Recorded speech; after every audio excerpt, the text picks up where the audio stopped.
Hi, my name's Phil. I like talking about politics, and in this video I like to discuss the continuing row over disability payment cuts, as it's been reported that ministers are furiously trying to avoid a rebellion over something they need not and should not be doing, as if the solution's really difficult or something.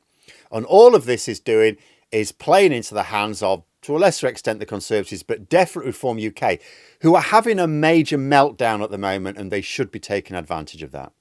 But first, for daily news and commentary, please hit the subscribe button to stay notified. So, Labour not doing themselves any favours, are they? And this week especially. Before going over the details, worth pointing out how strategically poor this is from Labour. There are bad policies which the party has to adopt to reflect public attitudes. I get that, right? I accept that. I've argued in favour of them. People arguing for these, they're saying Labour, oh no, they've got to get everything right. Oh, it's all right, that 80%, we need the rest of the 20% to be right as well. Yeah, you're arguing for them to be in opposition with the power to do 0%, right? But there are some policies, which all governments seem to get behind from time to time, which are not only bad policies, they end up hurting them as well. So they work strategically poorly. Now, some of them, you could say it's in hindsight they worked poorly. Some of them you can see it a mile off. A lose-lose situation. The disability cuts are a classic case. There are multiple downsides for Labour. First, any sort of row within the party will, of course, be seized upon by the media, and it is being. For example, the big one this week is the Supreme Court ruling on trans issues. Now, I said before, government should have immediately said, right, we're going to tidy this up. Legal experts have called for that. They're not saying this brings clarity, quite the reverse. If they're worried about the culture war, okay, yes, but the culture war's happening anyway. The front page of today's Daily Mail would be no different, really, in tone if Labour had come straight out and said, yeah, we're just going to tidy this legislation up. It just shows Labour are damned if they do and damned if they don't. In this particular case, so you might as well do the right thing. On an issue where I have seen zero evidence, people on the wrong side of it use it to inform their voting decision. But the same is true of the disability cuts as well. It's distracting from the messaging on all the good stuff Labour are doing. Adopting these policies invites negative headlines. Because apart from anything else, of course, it's going to create a row within your own party because it runs counter to the expectations of anyone who read the manifesto. Like the winter fuel payment was different because that was means tested. They weren't getting rid of it. It was means tested. So that's very much in line with what you might expect of Labour. No, it's not like people knew that policy was coming, but it was in line with expectations set. The disability cuts are the opposite. And because of this, because you're inevitably going to create a row, it means you can't have those conversations about all the good stuff, of which there is a lot. It's strategically inept to create negative headlines about your own party. What's happening is you've now got a lot of politically engaged people who don't actually follow politics closely, but they read enough stuff in some echo chamber, right? And they are getting a daily dose of the bad things Labour are doing, no news of what they're doing well, which feeds into the line which the Tories always try and push, that they obviously try and win over the right wing with culture wars, but they try to win over the left wing by saying, oh, there's basically no difference, you might as well have us. So and they don't care if people on the left vote. They don't need them to vote Conservative. They just need them to not vote Labour. Oh, I'll vote Lib Dem, I'll vote Green, I'll vote whoever the hell, right? Tactically, it's inept. Folly. Second issue with the disability cuts is that they're harmful to the economy. Now, the economy is flat. You want to boost it wherever you can. The policy takes the form of withdrawing funding from people who would spend it in their local economies, right? Now, if that withdrawn money is going to be used for some greater good, okay, you can make the argument. Oh, but we were going to actually use... And Labour is saying, oh, but we need this for the NHS. But no. It's not a choice between one or the other. Labour could have plugged the funding gaps in ways which wouldn't harm the economy. No one was suggesting Labour were going to go, borrowing's got more expensive, so we're going to have to take a few billion off the NHS. That wasn't the option. There have been several ideas noted. Removing pension relief for high earners, that doesn't impact spending or even pension contributions if you set it at the right level. Equalising capital gains tax with income tax, that's unlikely to do much, if any, damage. In fact, I thought that was going to happen in the budget. One suggestion in the article I'm referencing here, on the rebellion was removing the marriage allowance, which allows someone to use part of their spouse's personal allowance if they're not earning. I would means test that, but yeah, okay. But the point is that there were and still are options to avoid the need for these cuts, which didn't mean taking money from the NHS or indeed anything else we need it for. So given that there were options which would not have pulled spending in the local economy, the policy is not just morally poor, it's economically questionable as well. And the fact that Labour keep linking these cuts with efforts to get people back into work when the payments are not out of work benefits, that shows Labour understand that their arguments are wrong because they're deliberately lying about them. You know, that being said, I am now also going to call out some lies on the other side as well. In the article, it contains a reference to some arguing that there are groups exaggerating the impact of the cuts. Now, this is also true.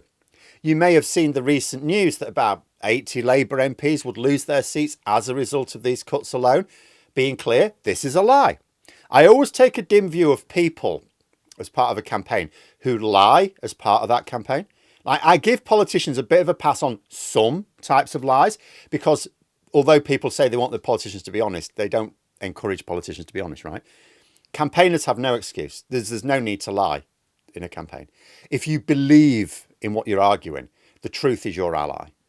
So why is this claim wrong? Well, the maths is based on 5 assumptions, all of which have to be mostly true and none of which are. The first assumption is that everyone in receipt of disability payments is going to see cuts. Not true. Second, that everyone in receipt of disability payments voted in the last general election. Massively not true. Disabled people are very poorly represented in elections. We actually really need to do more to help disabled people with voting, you know, whether it's like offering to help post the postal ballots or something, but very few disabled people are voting really. Third assumption, everyone in receipt of disability payments voted Labour. Now, a large proportion may well do. This is probably the least dodgy of the assumptions, but certainly not all. Fourth, that disabled people who do experience cuts did vote and did vote Labour will not vote Labour at the next election. Also not true.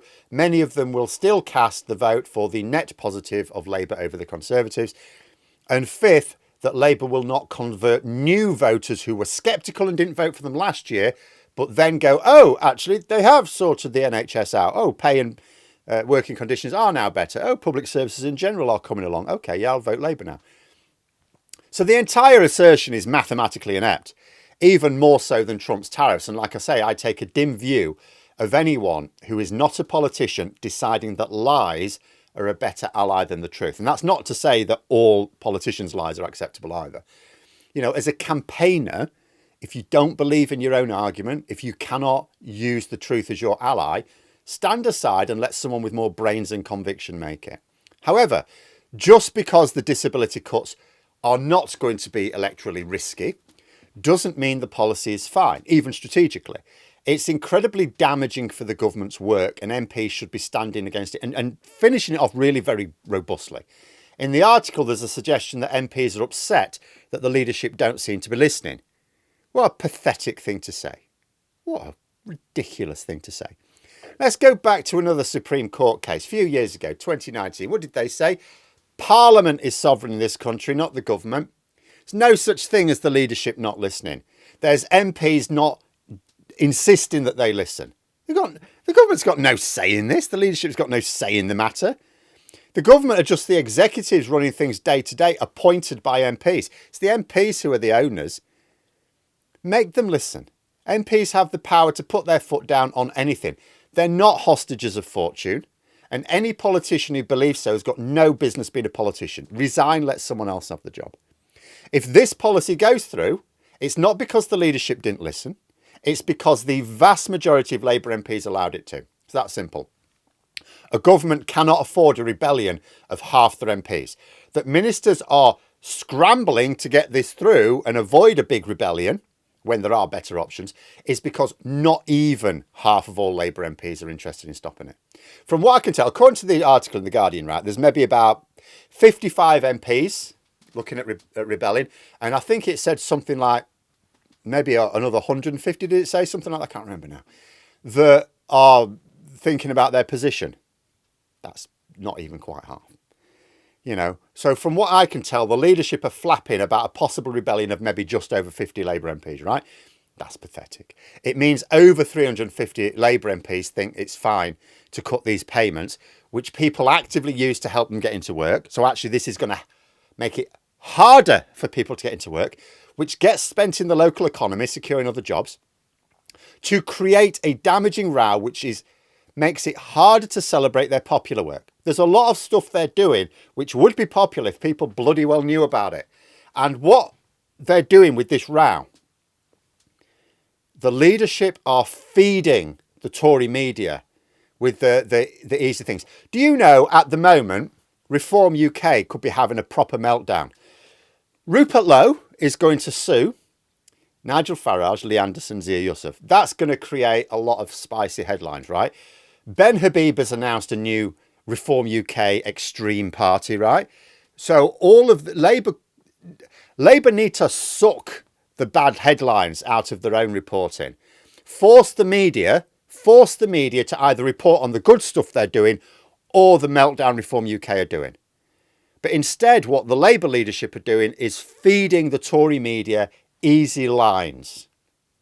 This policy isn't politically damaging in itself, but the chaos theory is very strong with it.